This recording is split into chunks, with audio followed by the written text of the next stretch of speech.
Hannity, tonight we have huge, major breaking news on multiple fronts, including election results from 5 states. We're going to be updating the numbers as they continue to roll in. But first, a shocking breaking news report from John Solomon. It is even worse than we originally thought. Tonight, we now have clear evidence that former Associate Deputy Attorney General Bruce Ohr was at the very center of the Clinton campaign's effort to influence, and rig the 2016 election, and actually by using your federal government as a tool to do this against Donald Trump. Now, this is worse than we ever thought. Now, newly declassified texts, personal memos, handwritten notes from Bruce Ohr and Christopher Steele tonight are showing what is a coordinated effort between the Clinton campaign, the Obama administration, to use the infamous Clinton bought and paid for dirty dossier to drag down Donald Trump both before and after the election. We're going to have all the damning new details coming up, plus reaction, John Solomon and Freedom Caucus Chairman Mark Meadows. This is a huge breaking story. Also tonight, it must be a slow week for the Destroy Trump press as they continue to push the same old fake, phony, recycled scandal about the infamous meeting at Trump Tower. Now, we're going to call them out once again. And if you thought they couldn't get any more abusively biased, well, the fake news media, they rolled out longtime Trump hater Rosie O'Donnell to bash the president. We have all the lowlights. Now, plus the left's hypocrisy on full display last night, the West Hollywood City voting unanimously to remove Donald Trump's star from the Hollywood Walk of Fame, citing his disturbing treatment of women. Oh, meanwhile, Bill Cosby's star is there, Brett Ratner's star is there, Kevin Spacey's star is there, totally intact. And we'll also show you all the updates from day 6 of the trial of the century, the 2005 tax case of Paul Manafort. By the way, an incredible exchange between Team Mueller and Judge Ellis. Apparently, Mueller's guy was in tears. Now, sit tight. It's time for tonight's important breaking news opening monologue. All right, for over a year, we have been reporting accurately, and now we know more about Bruce Ohr's suspicious ties to Fusion GPS. Remember, his wife, Nellie Ohr, actually worked with Christopher Steele for Fusion GPS and the ones that put together the Clinton bought and paid for Russian dirty dossier. And as you know, the dossier was a campaign op research document put together by Steele himself. He doesn't stand by it. A former foreign spy, full of Russian lies, full of misinformation, full of propaganda. Hillary paid for it. The DNC paid for it, all by funneling money through a law firm to Fusion GPS. And now, according to John Solomon's reporting tonight, we have clear evidence that Bruce Ohr, the 4th most powerful person in the Obama Justice Department, was working hand in hand with Christopher Steele and Hillary Clinton's op research team, both before and after the election, clearly to stop President Trump from winning the election, and then after he won the election, literally destroy him with the Clinton-funded Russian lies that nobody ever verified and has now been totally debunked. Now, let's take a look at some of the most damning evidence. Look at this. July 1st, 2016. Christopher Steele reaches out to Bruce Ohr. He wrote, quote, "There is something separate I wanted to discuss with you informally and separately. It concerns our favorite, business tycoon."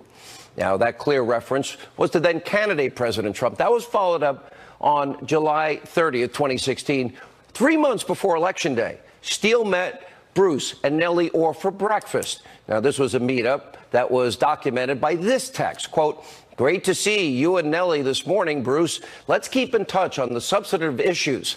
Glenn Simpson, founder of Fusion GPS, is happy to speak to you on this if it would help." Now, just one day later, anti-Trump FBI investigator Peter Strzok, he opened up the investigation into the phony claims of Trump-Russia collusion. Do you see how this is all coming together? And after the election ended and President Trump was sworn in, which they didn't think would happen, well, then the communication even continued.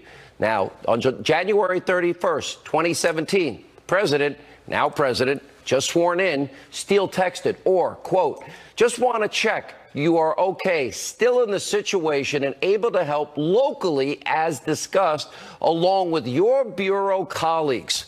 Now, this text is actually damning for two reasons. One, it shows that Bruce Orr was, in fact, feeding the FBI Steele's lies, misinformation, and propaganda. And number two, it shows the FBI was breaking their own protocol, their own rules. Steele had been barred from working with the FBI in November of 2016 because of his leaking to the news media. And let's also keep in mind the major role that this Steele, Clinton paid for dirty dossier played in the FISA applications against the Trump campaign associate Carter Page. We now have proof Bruce Orr likely funneled the dossier to the FBI, a document Orr knew was op research bought and paid for by the opposing political party in an election year. And remember, just yesterday on this program, House Intel Committee Chairman Devin Nunes, he revealed exculpatory evidence was completely omitted from the FBI's FISA applications against Carter Page. Watch this. There is exculpatory evidence that we have seen of classified documents that need to be declassified. These were not, when I say exculpatory in nature, in what way? I don't mean to press you. Exculpatory in what way? In that the Carter Page FISA, when the judges should have been presented with this exculpatory evidence that the FBI and DOJ had. Do you see this? There you have it. This is Obama's Justice Department, part of Obama's branch, literally using your federal government, your tax dollars, in this case as a weapon against the Trump campaign and then later the President of the United States, President Trump himself. They used Clinton campaign material, never verified, never corroborated, the phony Russian dossier to rig a FISA court application, lying to judges to spy on Team Trump. Then they used the very same op research that she paid for to open up a phony Russia collusion investigation into then candidate Trump.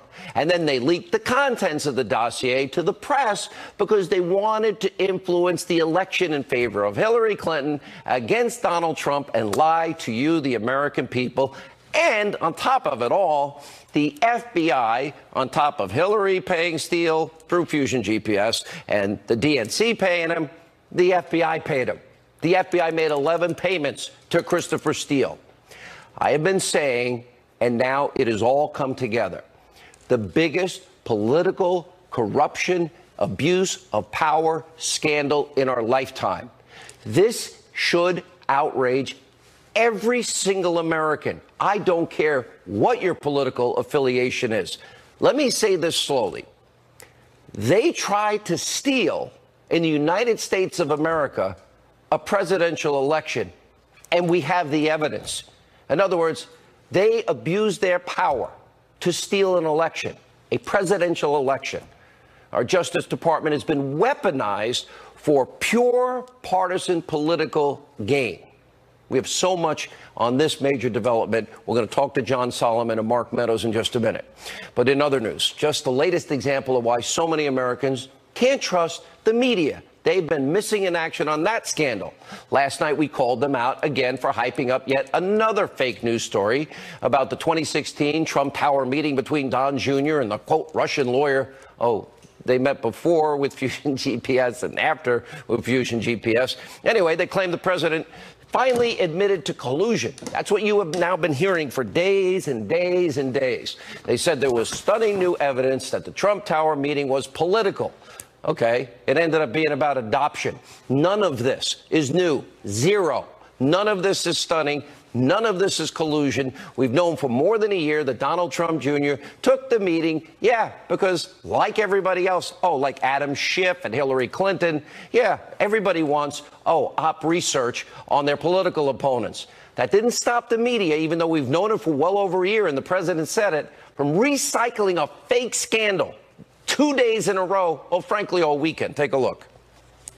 President Trump has made an about-face of that much-discussed meeting between his son, Don Jr., and a Russian lawyer at Trump Tower back in June 2016. The president now admitting it was all about getting information on Hillary Clinton. He is now bluntly acknowledging that a Trump Tower meeting central to the investigation was, in fact, about getting dirt on Hillary Clinton from the Russians. where all of a sudden now the president is confirming bluntly what it was all about. He says there was no violation of the law, but he's admitting finally what it was all about. I think we've actually entered now a very different realm because we're no longer speculating. Now we actually have people essentially admitting what happened. The people, yeah, the people being in this case the president of the United States in word on Twitter admitting what happened. All of this phony, fake, feigned moral outrage over a non-story that the president had talked about, we've reported, they all reported over a year ago. That's why we call them the Destroy Trump press. That's why the American people don't trust you people in the media. And by the way, that's why we'll call you fake news. And if you thought the media's bias couldn't get any worse, well, think again. In order to bash President Trump, there you got fake news CNN, conspiracy TV, MSNBC, rolling out the longest known sufferer of Trump derangement syndrome ever. There she is, Rosie O'Donnell. Last night, literally standing in front of the White House, leading a sing-along protest against her arch nemesis. And naturally, the media was more than happy to give her a platform so she could spew all of her hatred on national TV. Shocking. Take a look. He should not be president, and I don't believe that he's a legitimate president. I believe if it wasn't for Russia, he never would have won. They actually gave him the election. I believe that firmly, and I think a lot of people do. I believe he should be impeached. I'm sickened by Congress that doesn't call for articles of impeachment when we have so much evidence of his horrible high crimes and misdemeanors. Did they come in there and make Trump win when every single exit poll and every person in America knew for sure that Hillary Clinton was going to win? Do you think that there was anything to do with Russia, or just a real big swirl for Donald Trump in these specific areas with the same exact amount of votes that were needed? We're going to stand up at the polls and let him know. And unless he goes in and has the Russians kind of fix it like he did last time in 2016, you know, we're going to see him gone. And that's what I'm waiting and hoping for. Now, Rosie's hatred for the president is widespread among all her friends in Hollywood, all the elite.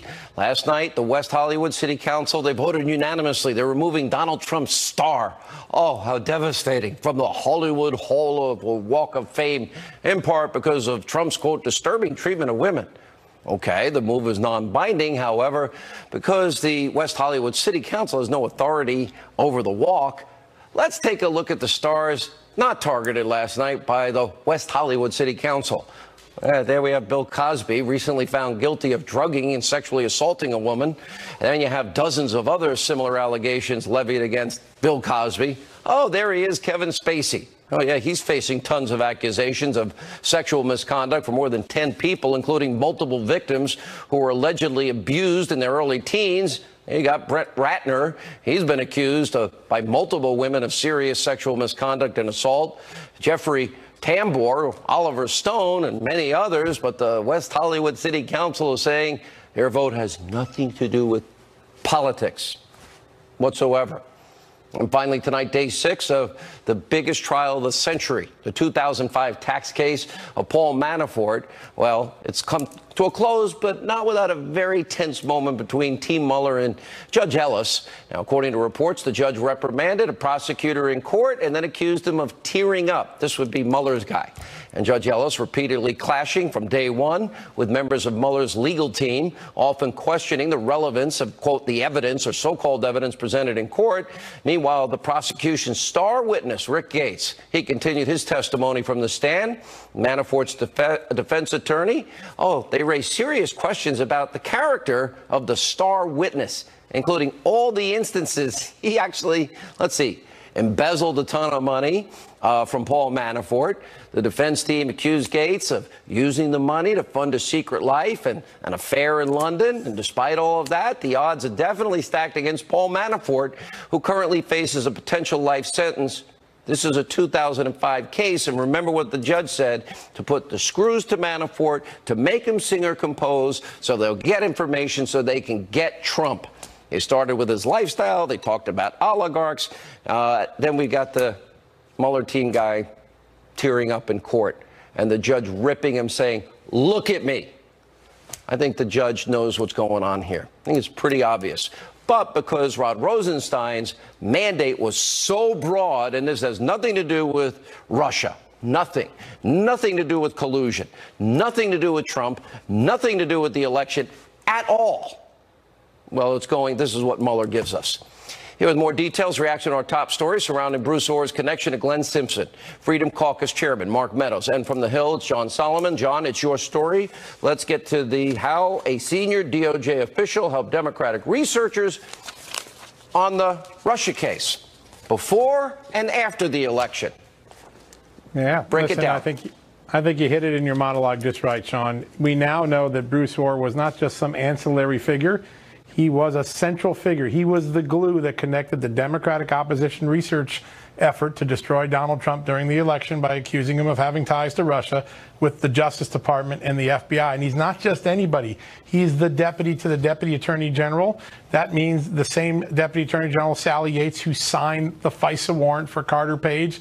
Her man is meeting outside of the FBI with the primary sources that Hillary Clinton dug up. And he's coordinating. In the beginning, he's finding out what's going on. He's talking. Then when Christopher Steele is fired by the FBI, the FBI told him, you're no longer suitable as an asset to be a source, and you may not gather any more information under the color of the FBI. And what happens? 21 days later, Bruce Orr is gathering information for Steele and giving it to the FBI, and Pete Strzok is right there playing wide receiver, catching it. It's extraordinary. The FBI is violating its own rules. It's probably misleading the FISA court. The Justice Department has kept us in the dark about this for 18 months. We'll see tomorrow how good the media is. I'm going to put these documents up on the Hill website. People can go read them themselves. Let's see if the media writes as much about this as they do about the Manafort trial. Yeah, the Manafort, the trial of the century over a tax case. Congressman Meadows, you have been, and other Freedom Caucus members have been the ones, number one, demanding transparency, demanding subpoenas are complied with. There's been obstruction, there's been delays, there's been phony redactions, phony claims of national security. As we now learn tonight from this reporting of John Solomon, this is deeper, this is more corrupt, there is a bigger abuse of power, and obviously the government tried their best, the highest levels of the FBI and DOJ, to defeat and then undermine a president of the United States. Tell me if that's wrong. Well, it's not wrong. And what we're seeing tonight, John's done some great reporting. And obviously, Sean, you have been on this from day one. But what we're seeing tonight is Bruce Orr, who was with the Department of Justice, actually was working as a go-between between them and the FBI. Now, what we're also seeing is we're not talking about one or two or three contacts. There was over 60 different contacts made between Bruce Orr and Christopher Steele trying to get dirt and actually sell dirt on this president. And we also have text messages now that confirm that Peter Strzok actually worked with Bruce Orr. So it's amazing that it's taken so long for this to come out. Okay, so now we got Comey. Then you got the number 2 guy at the FBI. Now you got Bruce Orr, number 4 at Justice. Then we got all the Strzok and Page. Then we got everything else in between. How come nothing ever happens to these people? And we're back to we've got Adam Schiff on a tape, literally colluding with a Russian, thinking he's got naked pictures of Donald Trump. Is that a conspiracy? Is that collusion? Is that worse what they're claiming about Trump? And then we got Hillary paying for Russian lies, manipulating the American people, and on top of that, using it to spy on Americans. John Solomon, or Mark Meadows, we'll go to you first. How deep does this go, and when do these people ever get held accountable?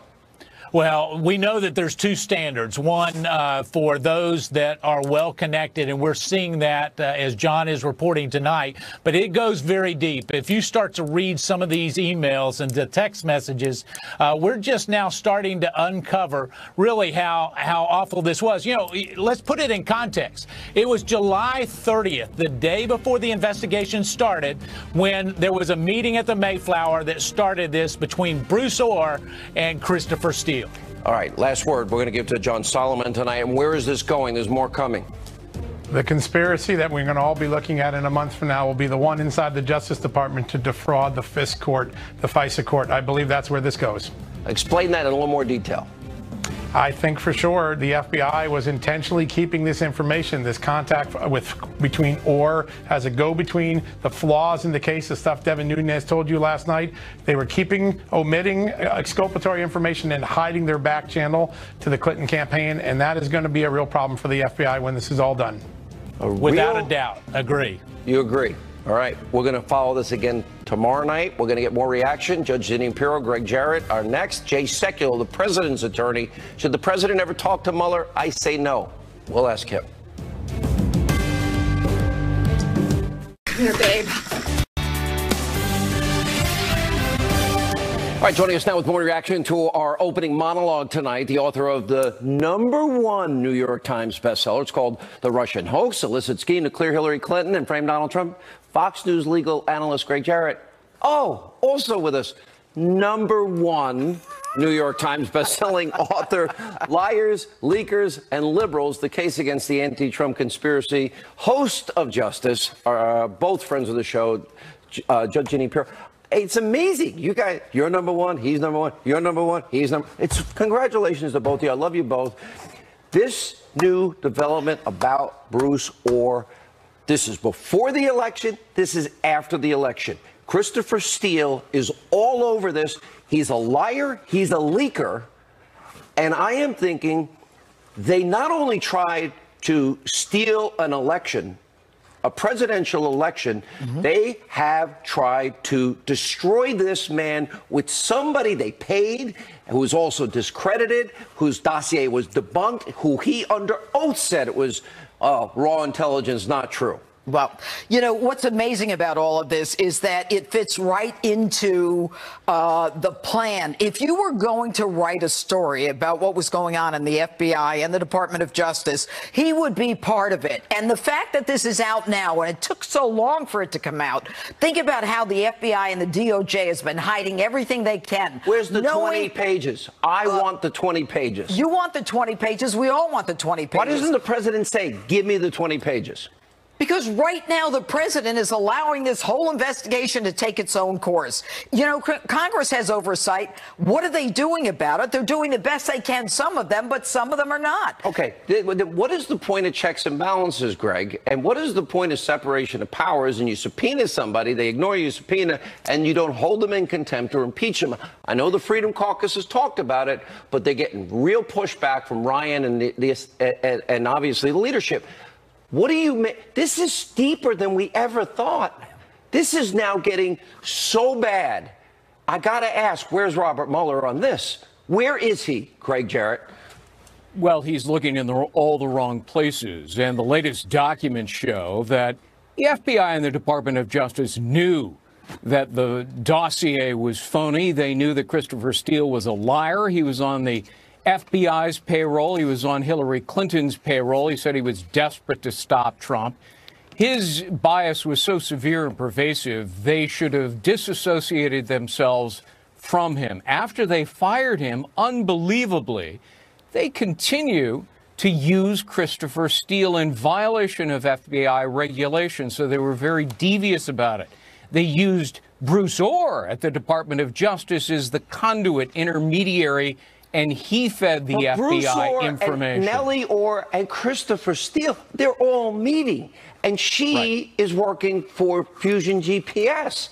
And so not only are they meeting before the election, and not only are these lies disseminated to the American people to steal an election, then they're meeting to give the information to Robert Mueller? Is that what they're doing, Greg? You know, this is really the definition of corruption. The Department of Justice, the FBI. This is really a shameful episode in James Comey's legacy. And, you know, it's amazing to me that they continued to obtain information about the president after he was elected, after he was inaugurated, well into last year. Why? Because they were still trying to verify that dossier, which Steele himself said was unverifiable because they had used it as a fraud on the FISA court. You know, the amazing part of it is that this guy, Christopher Steele, had been hired by the FBI.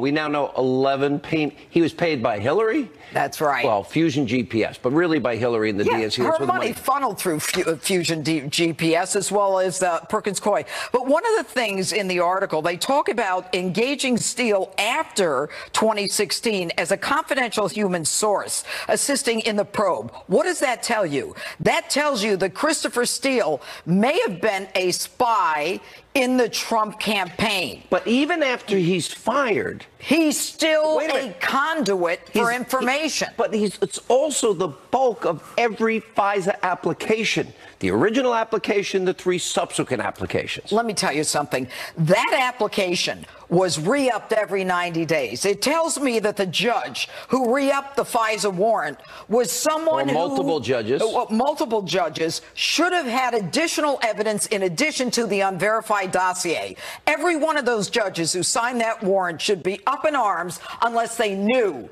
that they were part of an illegal investigation and surveillance. Greg, would you get the last word? There was never any probable cause to launch the investigation of Donald Trump. There were no crimes to justify a criminal investigation, no intelligence that justified a counterintelligence probe. Facts were invented or exaggerated, and it all appears to be a hoax to destroy Trump. No, that's called a conspiracy, and it's called Russia collusion. And all right, last question, quick answer, both of you.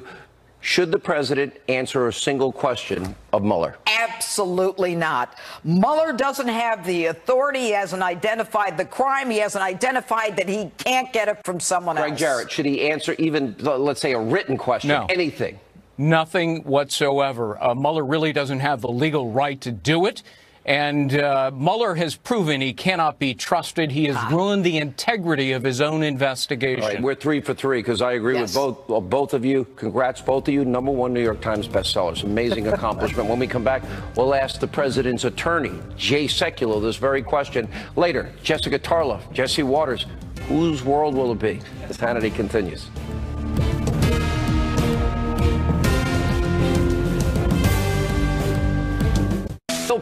Should President Trump sit down for an interview with the special counsel, Robert Mueller? Joining us now with reaction, President Trump's attorney, Jay Sekulow. Jay, great to see you.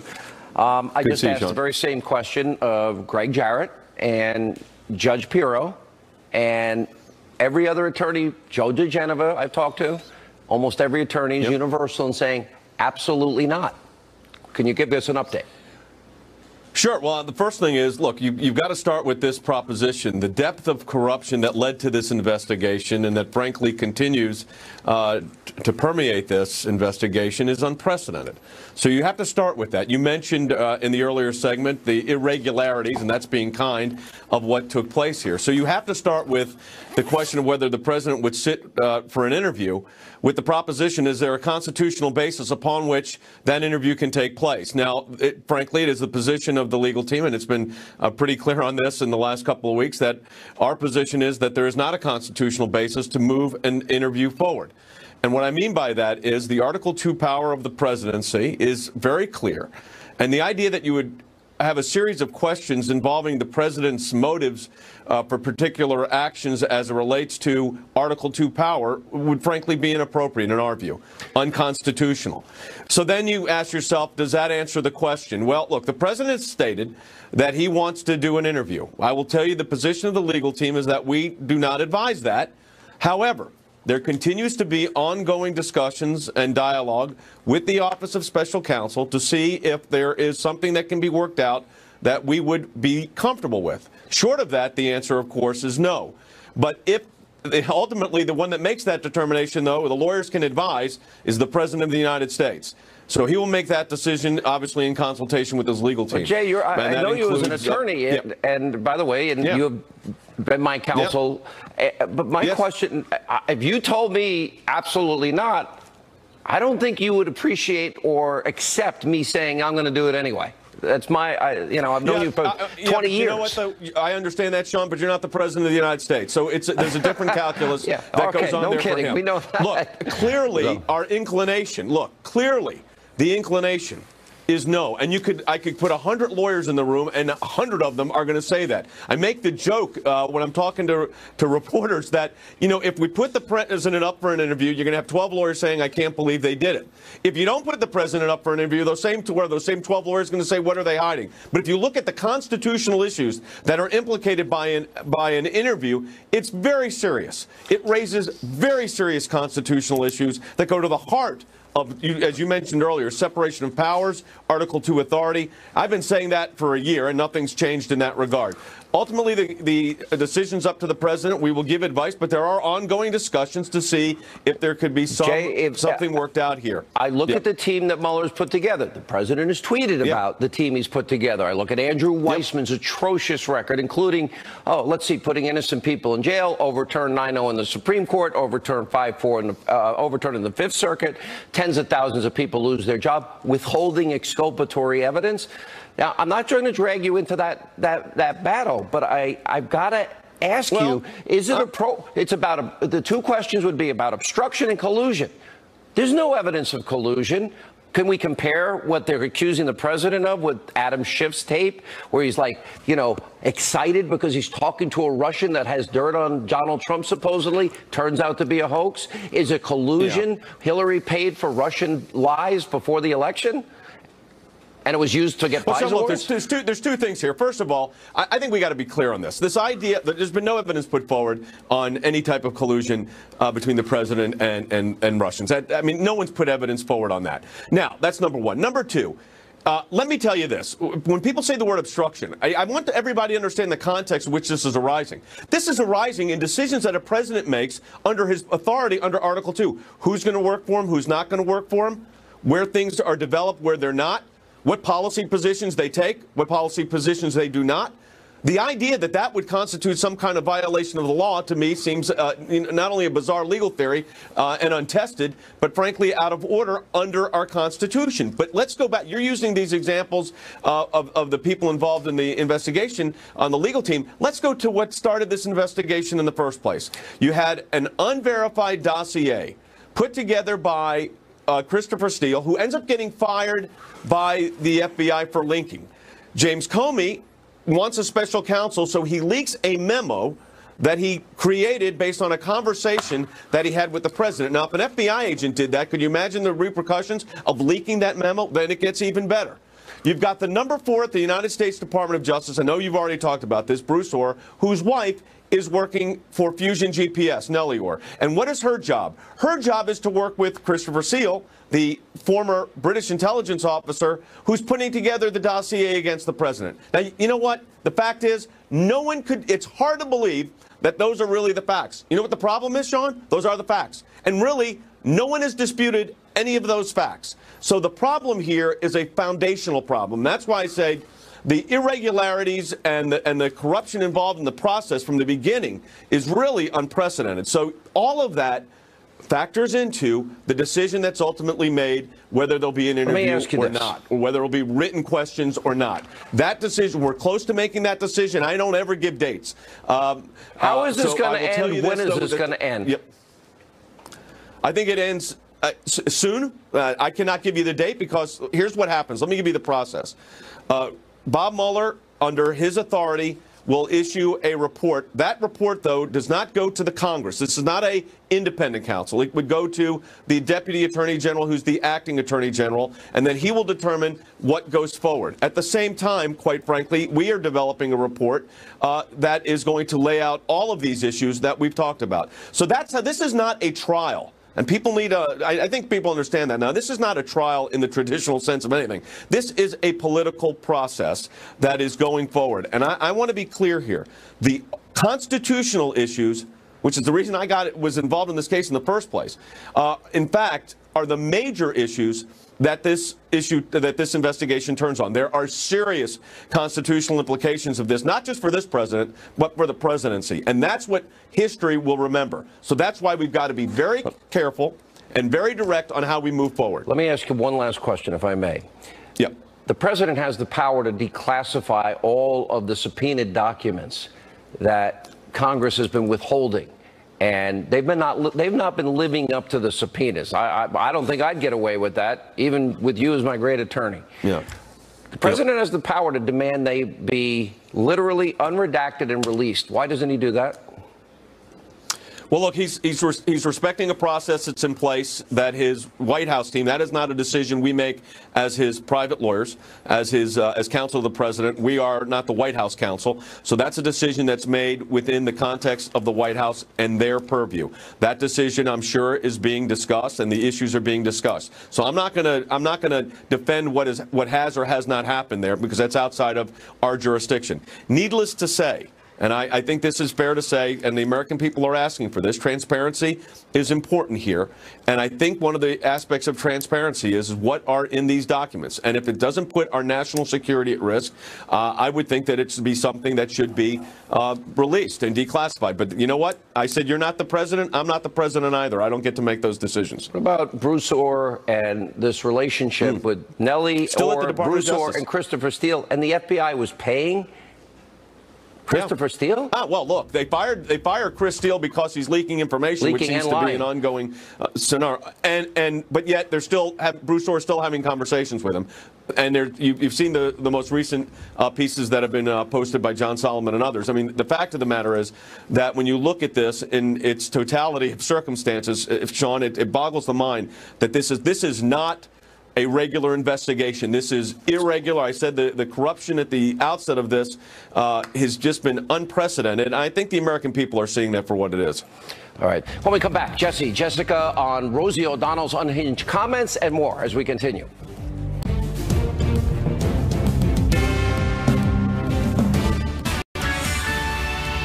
Live from America's News Headquarters, I'm Ed Henry again in Washington. We have a major story breaking in Ohio. We continue to keep a very close eye on this special election in the Columbus area of Ohio. It pits Republican Troy Balderson against Democrat Danny O'Connor, a neck-and-neck race. We knew it was going to be close for this U.S. House seat long held by the Republicans. It's even closer than we thought. The latest numbers show the two candidates tied basically at 49.7% each, with 85% of the votes in. But the Democrat has well, it's just changed in the last moment. The Democrat had a slight edge by about 155 votes. Right now, with 89% in, Troy Balderson, the Republican, is up by 0.6 percentage points, or essentially about 1,000 votes. So clearly, some of the latest votes coming in are from a county that favors Republicans. Some political analysts say that this will be a big test, obviously, of the president's coattails. He was there this weekend. Back to Sean. We are so thrilled to finally be here at the Kremlin Annex, and we're going to keep coming back until he's out. Let the president know in no uncertain terms that we are alive, awake, and we are woke. We are not going away. Good silent people are the wind behind evil. Rosie O'Donnell, protest outside the White House last night. The president wasn't there. Joining us now, it's his world. We live in it. He actually has two shows. It's ridiculous. He's Jesse and Brian Kilmeade on TV 24/7. Anyway, Waters World, co-host of the hit show The Five. Jesse Waters, Fox News contributor Jessica Tarlov, who's... You can't, not yet. I didn't say. I said, whose world is it? It's a foregone conclusion. Listen, you know what? Unfortunately, I think I'm going to surprise you. You can have Rosie. You can have Maxine Waters. You can have all the people screaming for impeachment. What was the name of the Nut Roots thing that they have? And yeah, Nut Roots Nation. Nut Roots Nation, and they had I don't even Marcus know about that said, one. "Don't run from the word socialist. If you do, we're not supporting you." I'm all in favor. Nancy Pelosi too. I'm supporting all of them. You've Keep named talking. a very diverse list of characters there. I would separate out the sitting congresswomen from Rosie O'Donnell. First of all, that's a celebrity. Listen, Maxine I'm saying some people I'll keep, and some people. Well, Maxine, Nancy Pelosi, you sitting congresswomen. You keep Hollywood, we'll keep the Heartland. How's that? You guys would love trade? it. You would love it if Hollywood had any interest in you. But when they do, you only get Scott Baio, Ted Nugent, Roseanne Barr. You know, the only celebrity Trump needs is Trump. He's got more talent than any of these people. He fills up huge stadiums, hit TV show. His apartment is much bigger than any of theirs. His apartment is bigger? The only celebrity that's actually moving the needle is Kanye, and he's moving it for Trump. I think black support for the president doubled, went from 15 to 29. I did see that in that famous... From 8 to 29. 8 to 29. Oh, I thought it was 15 to 29. And by the way, it's the lowest disparity in terms of job percentage ever. And this came out in Bloomberg today. Huge news in terms of when you break it down demographically, African Americans and others. This is great news for it is great news the for the minority economy. Community. Thank you. Thanks. Go ahead. Look in the camera. Say thank you, Donald. Thank you, President. Thank you, Donald, but thank you, Barack more. Oh, Barack Obama. Where did that trend line didn't start? You say that Who did Trump it start was with? Going to crash the economy? Actually, I didn't. So then I ran away from that Paul Krugman article. No, there were great circumstances that he inherited, and he has done a good job working with what he got to begin with, and we'll see what happens. The tariffs are hurting a lot of people. He got 13 million more Americans, food stamps, 8 million more in poverty, 15 million insured, 12 million new jobs. Oh, yeah, that Obamacare is working out so well. Oh, really? It's the #1 issue in the country, and Democrats are winning on it everywhere. Where have